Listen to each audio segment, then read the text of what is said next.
প্রধান বক্তা হইলাম আমি, আমার 4 ঘন্টা আনছে বসায় রাখছে, 4 ঘন্টা ধরে বসায় রাখছে। এই যে মাহফিল কমিটির এখানে বসায় রাখছে 4 ঘন্টা। এতক্ষণ লোককে কি ওয়াজ শুনবে? যেমনি কুয়াশা পড়তাছে যাবো না, লোক আইবো কেমনে? প্রধান বক্তারা টাইম মতো না দিলে তো লোক আইতো না।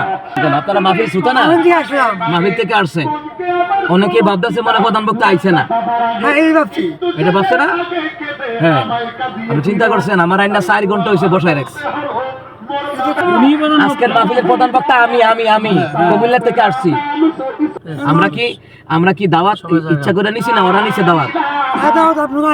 ওরা দাওয়াত নিছে, আমরা তো ইচ্ছা করে নেই নাই। আপনি চিন্তা করছেন কতটুকু অবহেলা করতেছে। প্রিয় দর্শক, আসসালামু আলাইকুম। আজকে আমার প্রোগ্রাম ছিল ঢাকা সাভার আশুলিয়া শিমুলিয়া শান্তিপাড়া মসজিদের মাঠে প্রোগ্রাম। আমার 4 ঘন্টা ধরে মাহফিল কমিটির এখানে বসায় রাখছে। আপনারা দেখেন, আমরা তো তেল মাইখা দাওয়াত নেই না, মাহফিল কমিটি তেল মাইখা দাওয়াত দেয়, অথচ তারা দাওয়াত নিয়ে কিভাবে অবহেলা করে, একটা বক্তাকে কিভাবে অসম্মানী করে। এরা দেখেন যে মাহফিলের মধ্যে এখন স্টেজে উঠেছে। আর এরকম যেভাবে কুয়াশা, জনগণ চলে যাচ্ছে, যে ওনারা চলে যাচ্ছিল, ওনাদেরকে আমরা ধরছি, ওনারা প্রধান বক্তা আসে না এই জন্য যেতেছে গা, অথচ প্রধান বক্তা যে আমি তারা জানে না। আমি 4 ঘন্টা ধরে আমাদের বসায় রাখছি। চিন্তা করে দেখুন, মাহফিল কমিটি মাহফিল করাইতে না পারলে কে বলছে তেল মার্কে মাহফিল করাইতে? দরকার কি মাহফিল করানোর? আমরা তো বলি না আমাকে দাওয়াত দেন, আমাদেরকে দাওয়াত দেওয়ার মতো লোকের অভাব নাই। আপনারা না পারলে দাওয়াত দিয়েন না, মাহফিল না করতে পারলে কইরেন না, দরকার নাই। কিন্তু আইনা সেরে অপমানিত করবেন, লাঞ্ছিত করবেন, এটা কি পাইছেন আপনারা সারা বাংলাদেশে? কিন্তু বড় বড় বক্তারা, বড় বড় আলেমরা, বুজুর্গদের মুখ খুলবেন এটা নিয়ে। কারণ তারা পকেটে, তারার প্লেটের মধ্যে ভাত থাকলে অন্যের ভাতে পায়খানা থাকুক না, সমস্যা কি? এটা নিয়ে তো মুখ খুলবে না। শুধু বক্তারা কন্ট্যাক্ট করে এটা নিয়ে মুখ খুলে, অথচ যেই বক্তারা প্রতারিত হচ্ছে, অনেক বক্তাদের গাড়ি ভাড়াটাও দিত না, এটা নিয়ে তো বুজুর্গরা মুখ খুলে না। তারা গায়ের মধ্যে কাদা লাগাতে রাজি না, ওরা আবার ময়দানে হক কথা বলে। হক কথা বলতে হবে, হক কথা বলতে হবে, কিন্তু হক কথা বলতে গিয়া গালি শোনার মতো হিম্মত তাদের নাই। আমাদের আছে, আমাদের আছে। আপনারা তো বুজুর্গ দেখান, আমাদের আছে। এই জন্য পারলে হক কথা সব দিকে বলবেন, বৈষম্য করবেন কেন? এই যে অসংখ্য সুতার যাচ্ছে, এটি ভিডিও করো। সবাই ভাবছে যে প্রধান বক্তা বোধহয় আইছে না।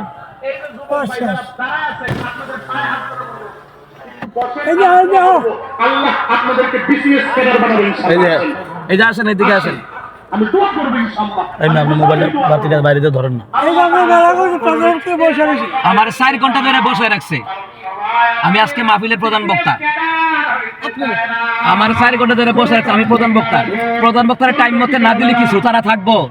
আপনারা চলে আসছেন কেন? ভাবছেন প্রধান বক্তা মনে আইছে না, ঠিক নেই? এখানে ভালো করে ভিডিওটা ধরো। ওনারা ভাবছেন যে প্রধান বক্তা বোধহয় আসেন, এই জন্য ওনারা চলে যাচ্ছেন, কিন্তু আমার 4 ঘন্টা ধরে বসায় রাখছে। 4 ঘন্টা ধরে বসায় রাখছে আমাকে। হ্যাঁ, এখন তো লোকই থাকবে না, মাঠ খালি, মাঠ খালি না, মাঠ খালি হয়ে গেছে, প্যান্ডেল খালি, আবার মাঠ খালি, প্যান্ডেল খালি হয়ে গেছে। আপনারা চিন্তা করে দেখুন, এরপর 12টার পরে কিসের ওয়াজ? ভাবছেন যে প্রধান বক্তা বোধহয় আয় নাই, ঠিক না কথাটা?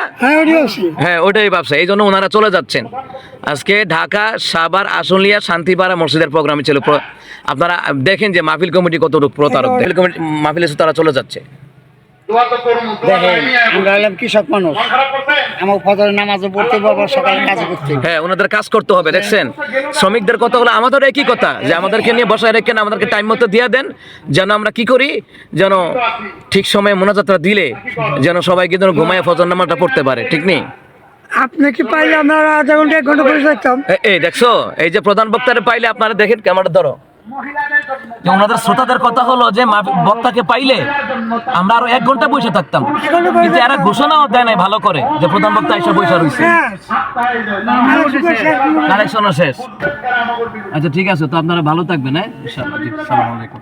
মাইকে বললো যে প্রধান বক্তা নাকি চলে গেছে।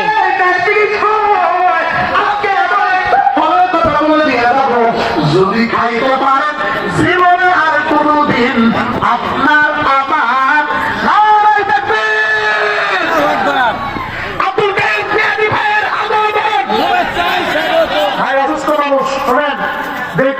ভাই সবাই দিবে, এই কয়েক মিনিট ভাইয়ের জবান থেকে বয়ান চলবে ইনশাআল্লাহ। রাজি আছেন তো সবাই? ভাই প্রতিদিন 2-3টা প্রোগ্রাম করে, আমার ভাই এসেছে। এই মানুষগুলো না ঘুমায়া আমি যাই নাই, আমার 4 ঘন্টা আমরা আছি, আপনারা বসেন। ইমাম সাহেব প্রতারণা করছে, যে দাওয়াত দিয়েছে প্রতারণা করছে। বসেন, আমরা আছি। চলে যাচ্ছিল, যাওয়ার পরে আমি মাঝখানে ধরছি। আপনারা জানতে কেন প্রধান বক্তা আছেন, আমি আজকের মাহফিলের প্রধান বক্তা।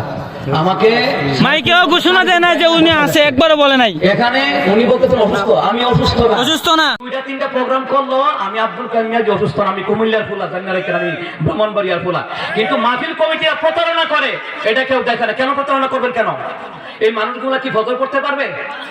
আমি যদি আলোচনা করি, অন্য বক্তা আলোচনা করে, যদি 2-3 ঘন্টা আলোচনা করে, আপনারা ফজর পড়তে পারবেন? আপনারা সারা বছর যদি আপনি মাহফিল শুনেন, 1 রাকাত ফজর নামাজের সমান হবে না।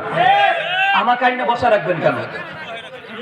এবং যে শ্রোতাগুলি চলে যাচ্ছিল আমাকে কি বলছে জানেন? হুজুর, আপনারা যদি আরো আগে দিত, আমরা আরো আগে বসে থাকতাম, আরো 1.5 ঘন্টা বসে থাকতাম।